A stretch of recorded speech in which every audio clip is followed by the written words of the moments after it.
Charles law की बात करते हैं जी। चार्ल्स लॉ जो है वो अगेन गैसेस से रिलेटेड है। चार्ल्स ने जो है वो गैस के ऊपर एक्सपेरिमेंट करते हुए एक रिलेशनशिप निकाला था जी। कब ये निकाला था उसने? 1786 में। और क्या बताया था जी उन्होंने?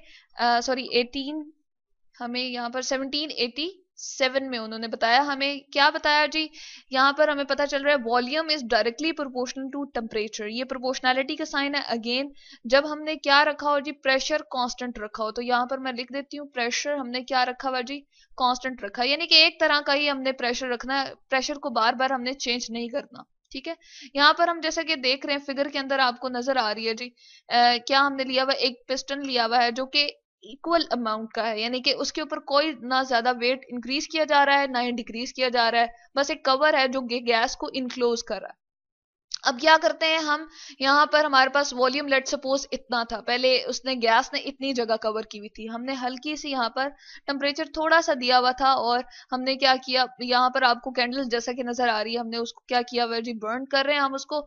और जैसे ही वो कैंडल जल रही है तो क्या हो रहा है? मॉलिक्यूल्स थोड़ा थोड़ा मूव करना शुरू हो गए, यानी कि गैस के मॉलिक्यूल हैं, उनके दरम्यान में डिस्टेंस काफी ज्यादा है एक दूसरे के दरम्यान, तो अंदर जो कुवत होती है मूव करने की वो भी ज्यादा होती है।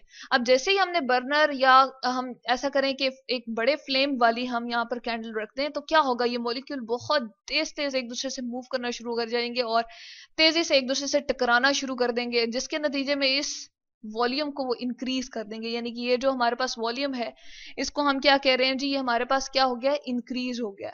बिल्कुल, ये हमें बताता है जी चार्ल्स लॉ के टेम्परेचर के इंक्रीज करने से वॉल्यूम इंक्रीज करता है।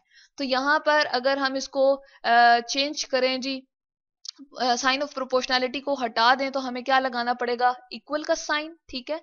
और के टी हमें लगाना पड़ेगा। ठीक है, बिल्कुल इसी तरह से हमने क्या किया? प्रोपोर्शनैलिटी साइन को हटा दिया है और यहाँ पर के लगा दिया। के अगेन यहाँ पर मैं बताती चलूं कि क्या है? कांस्टेंट ऑफ प्रोपोर्शनैलिटी, यानी कि एक गैस के अंदर इसकी जो वैल्यूज आएंगी वो सारी की सारी सेम आएंगी। क्या जी?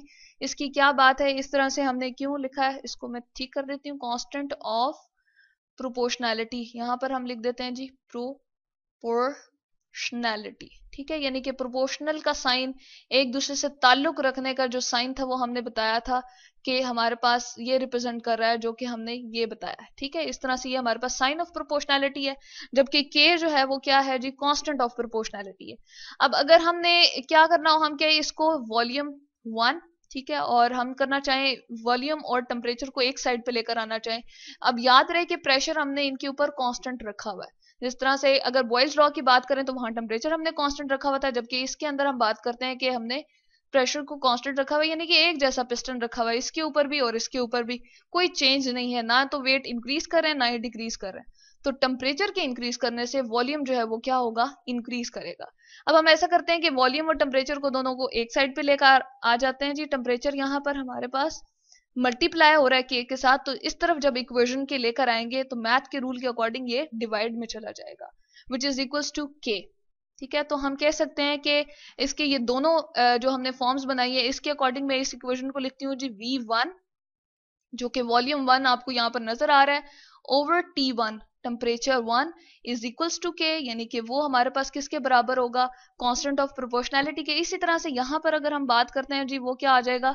V2 वॉल्यूम जो चेंज हुआ डिवाइडेड बाय टेम्परेचर 2, जो कि हमने टेम्परेचर चेंज कर दिया था, यानी कि बड़े फ्लेम वाली हमने यहाँ पर कैंडल रख दी थी, या बर्नर हमने इसका इंक्रीज कर दिया था, तेज कर दिया था, तो ये भी हमारे पास कांस्टेंट के बराबर होगा। ठीक है, ये दोनों चीजें जो है हमारे पास, ये के और ये के इक्विवेलेंट आएंगे, यानी कि इन दोनों की वैल्यूज जो है वो सेम आएंगी।